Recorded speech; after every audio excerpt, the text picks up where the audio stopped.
Example number 16 है यहाँ पे evaluate integration of E raise to 2 into log x base E D X. यह जो क्वेश्चन है आपका बोर्ड 2010 में पूछा गया था।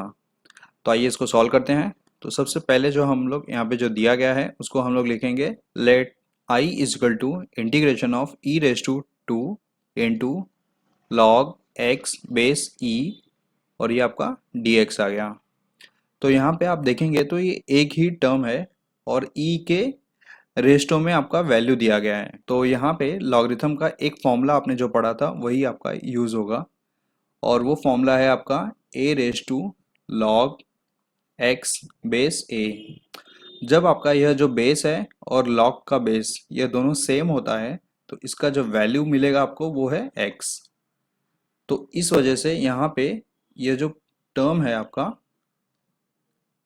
वो सिंप्लीफाई होकर के इसका वैल्यू आपको x मिलता है। तो आप देखो i equal to integration of x और ये जो 2 है वो आपका पावर में आ जाएगा इनटू dx।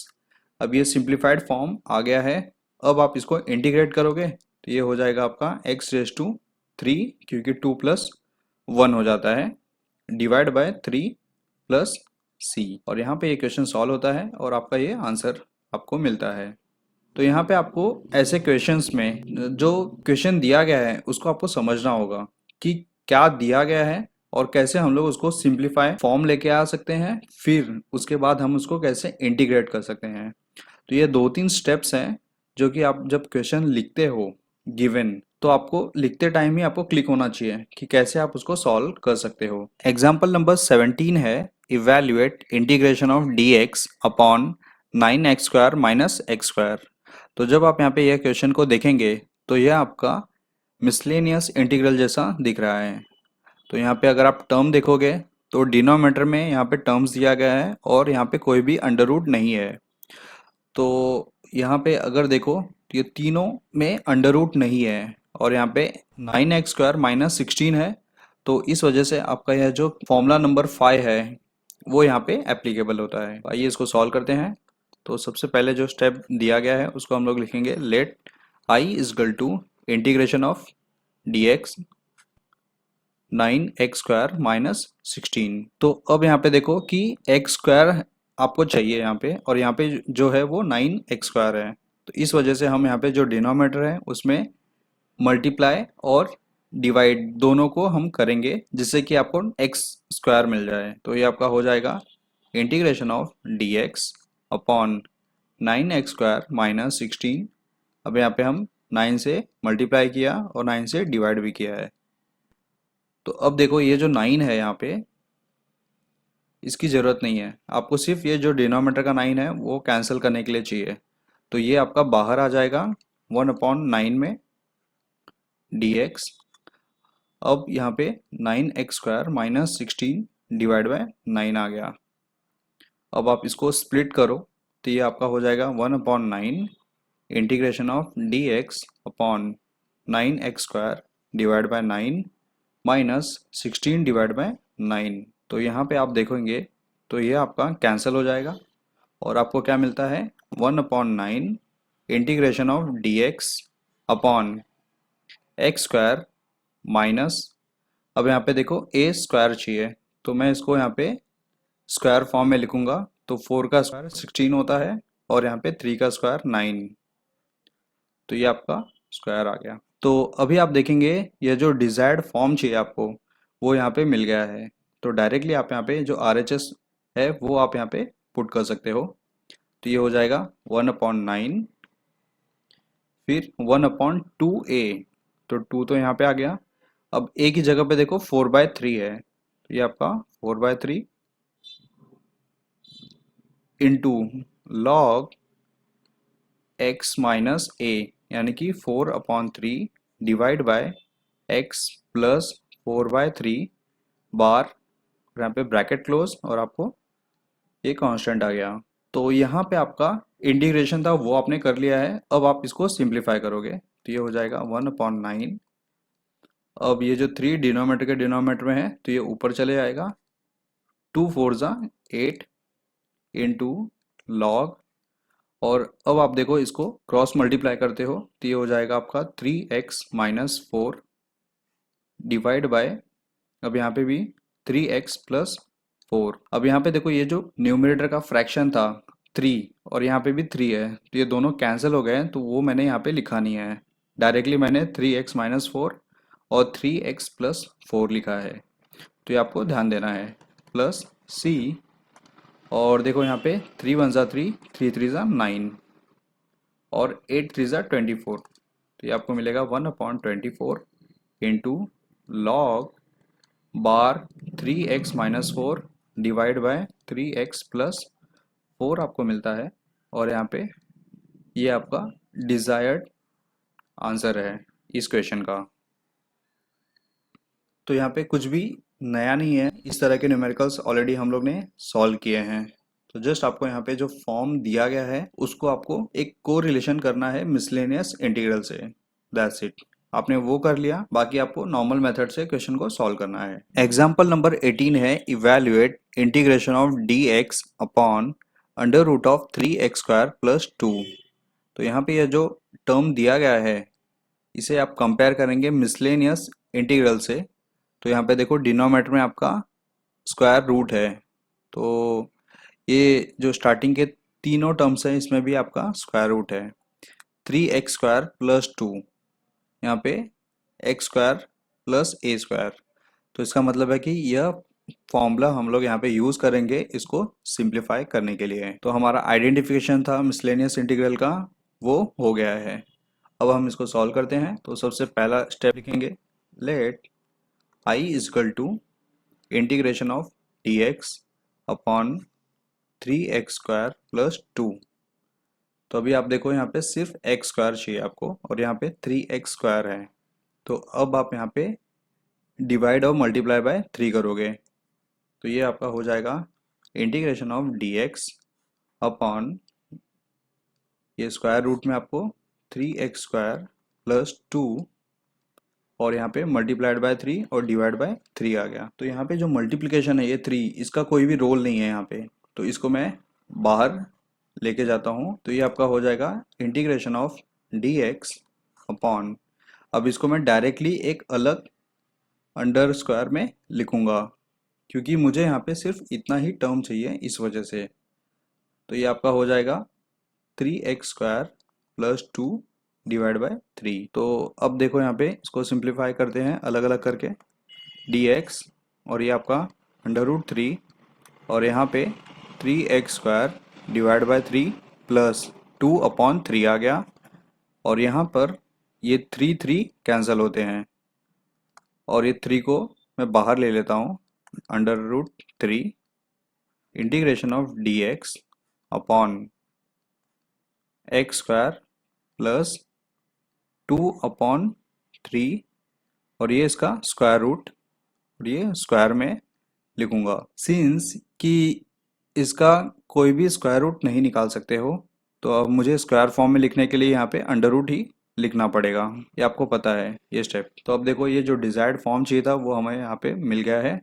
अब हम यहाँ पे डायरेक्टली राइट हैंड साइड लिख सकते हैं। तो ये हो जाएगा आपका 1/√3 ब्रैकेट के अंदर log x plus x² plus, अब यहाँ पे देखो a² है, तो यहाँ पे ये हो जाएगा आपका √3 डिवाइड बाय √3 का whole square bracket close plus c।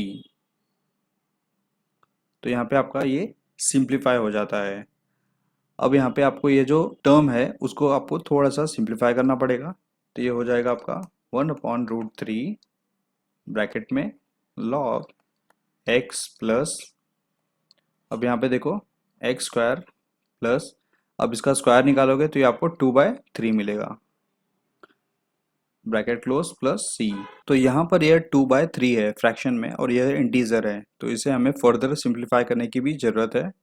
तो ये आपका हो जाएगा 1/√3 log x प्लस, अब ये इसका क्रॉस मल्टीप्लाई करते हैं तो ये 3x² प्लस 2 डिवाइड बाय 3 और ये बार क्लोज और यहाँ पे ब्रैकेट भी क्लोज हो गए ये आपको फाइनल आंसर मिलता है। अब यहाँ पे भी देखो कि ये इंटीजर है और ये आपका अंडर रूट में है, तो इसको आपको सिंप्लीफाई करना है तो भी आप कर सकते हो, और नहीं करोगे तो भी आपका ये राइट आंसर है। तो अगर आप इसको सिंप्लीफाई करते हो तो ये आपका हो जाएगा 1/√3 लॉग।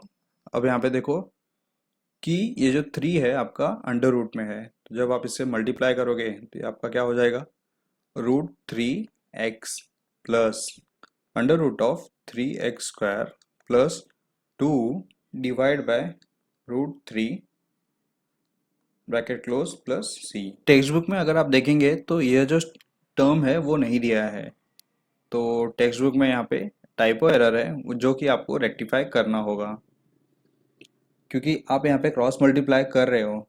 तो बट ऑब्वियस है कि आपको यहाँ पे फ्रैक्शन में अंडर रूट 3 आएगा ही, क्योंकि ये लॉग के अंदर है। अगर ये लॉग के अंदर नहीं होता तो इस √3 को हम लोग यहाँ पे जो √3 है बाहर, उससे आप मल्टीप्लाई कर सकते थे, जो कि आपका लॉग होने की वजह से पॉसिबल नहीं है। तो ये चीज़ का आपको ध्यान रखना है और टेक्स्ट बुक में आपको यह करेक्ट भी करना है। अब यहाँ पर लास्ट एग्जांपल है 19। If f dash x is equal to 3x² minus 4x plus k, f of 0 is equal to 1 और f of 2 is equal to 11, find f of x। तो यहाँ पे ये क्वेश्चन देख करके आपको लग रहा होगा कि ये आपका फंक्शन का क्वेश्चन है, लेकिन ये ऐसा नहीं है। ये आपका इंटीग्रेशन का ही न्यूमेरिकल है, लेकिन थोड़ा सा ट्रिकी है। देखो डेरिवेटिव में मैंने बहुत बार बताया था कि जब आप फर्स्ट ऑर्डर का डेरिवेटिव निकालते हो तो आप उसको dy/dx लिख सकते हो, या फिर f ऑफ डैश x इस तरह भी लिख सकते हो। तो जब आपका ये जो डैश है वो सिंगल होगा तो उसका मतलब है कि आपका वो फर्स्ट ऑर्डर डेरिवेटिव है, राइट। जब आप इसको 2 लिखोगे तो वो मतलब आपका सेकेंड ऑर्डर डेरिवेटिव हो जाता है। तो ये हम लोग ने देखा हुआ था। तो अब देखो यहाँ पे ये जो क्वेश्चन में बेसिक फंडामेंटल है जो आपका डेरिवेटिव का यूज हो रहा है। यहाँ पे जब आप f ऑफ x इसको डेरिवेट करते हो विथ रिस्पेक्ट टू dx, तो आपको क्या मिलता है, f डैश x, यानी कि इसका डेरिवेटिव। और जब आप इसको इंटीग्रेट करोगे ये डेरिवेटिव को, तो आपको यह उल्टा मिलता है, यानी कि f ऑफ x। तो इसका मतलब है कि यह जो फंक्शन दिया गया है इसको आपको इंटीग्रेट करना होगा, तभी आपको f ऑफ x मिलेगा। तो ये आपका बेसिक है। तो इसको सॉल्व करते हैं कि f dash x is equal to 3x² minus 4x plus k। तो यहाँ पे इस मेथड के अकॉर्डिंग हम लोग यहाँ पे लिख सकते हैं कि f of x is equal to integration of f dash x, और ये आपका हो जाएगा integration of 3x² minus 4x plus k, और ये आपका dx आ जाएगा। तो जैसा कि यहाँ पे u प्लस v का इंटीग्रेशन फॉर्मूला यूज होगा, तो हम लोग यहाँ पे जो इंटीग्रेशन है सबको अलग अलग लिख सकते हैं। तो ये आपका हो जाता है 3x² dx minus integration of 4x dx plus integration of k dx। तो अब इसको इंटीग्रेट करो, 3 आपका कांस्टेंट है बाहर आ गया, x³ divide by 3 minus 4 constant है, x का इंटीग्रेशन स्क्वायर हो जाएगा और यहाँ पे 2 आएगा, प्लस k जो है आपका कांस्टेंट है और यहाँ पे 1 का इंटीग्रेशन आपका x होता है, प्लस c। और अब देखो यहाँ पे कि ये दोनों कैंसिल हो जाएंगे, 2 1 जा 2, 2 2 जा 4, तो आपको मिलता है x³ minus 2x² plus kx plus c। तो यहाँ पर आपको ये f ऑफ x का वैल्यू मिलता है, लेकिन यहाँ पे अभी ये क्वेश्चन सॉल्व नहीं हुआ है, क्योंकि यहाँ पे देखो कि ये जो k है वो आपका अननोन है, ये k आपको फाइंड आउट करना है, और उसके लिए हमें यहाँ पे f ऑफ 0 इजकल टू 1 और f ऑफ 2 इजकल टू 11 इसका हेल्प लेना होगा। तो इसको सॉल्व करते हैं। तो जैसा कि यहाँ पे f ऑफ 0 इजकल टू 1 दिया गया है, तो हम यह जो एक्सप्रेशन है यहाँ पे पुट करेंगे x इजकल टू 0, और ये हम लोग को मिलेगा f ऑफ 0। तो ये हो जाएगा f ऑफ 0 इजकल टू 0 का क्यूब माइनस 2 0 का स्क्वायर प्लस के इंटू ज़ीरो प्लस सी। तो इसको हम लोग सिंप्लीफाई करेंगे तो यहाँ पे सब ये जो है ज़ीरो आ जाते हैं और आपको सिर्फ सी बचता है, और एफ ऑफ ज़ीरो का वैल्यू जो है वो आपका 1 है। तो इसका मतलब c इजगल टू 1 आपको यहाँ पे मिल गया है। तो ये एक पार्ट आपका सॉल्व हुआ। अब हम यहाँ पे पुट करेंगे x इजगल टू 2। तो यह हो जाएगा आपका f ऑफ 2 इजगल टू 2 का क्यूब माइनस 2 का स्क्वायर प्लस के 2 plus c। So f of 2 का जो वैल्यू है वो आपका यहाँ पे 11 है, और 2 का क्यूब आप निकालते हो तो ये 8 हो जाएगा, माइनस 2 का स्क्वायर 4, 2 ज़ा 8, तो यानी 8 मिल गया आपको, प्लस 2k, और यहाँ पे जो c का आपका वैल्यू निकाला था वो आपका 1 है, तो ये आपका 1 आ गया। तो अब देखो यहाँ पे कि ये प्लस और ये माइनस कैंसिल हो जाएंगे। सो 11 और ये जो प्लस 1 है इस साइड जा करके माइनस 1 हो जाएगा, और ये 2k आ गया। So 2k is equal to 11 minus 1 10। So k is equal to 10 divide by 2 is equal to 5। तो इस तरह आपको k का जो वैल्यू है वो आपको 5 मिलता है। तो अब देखो यहाँ पे जो हमें डिजायर्ड फंक्शन चाहिए था वहाँ पे k का वैल्यू मिसिंग था, और k का वैल्यू हम लोग ने यहाँ पे निकाल लिया है। तो इस तरह हम लोग यहाँ पे लिख सकते हैं कि required f of x is equal to X cube minus 2x² plus k जो है आपका 5 है, तो 5k प्लस 1, और ये हमारा रिक्वायर्ड फंक्शन है। तो इसी के साथ आपका जो एग्जाम्पल है वो फिनिश होता है, और आगे के वीडियो में हम एक्सरसाइज के न्यूमेरिकल्स को भी सॉल्व करते हैं।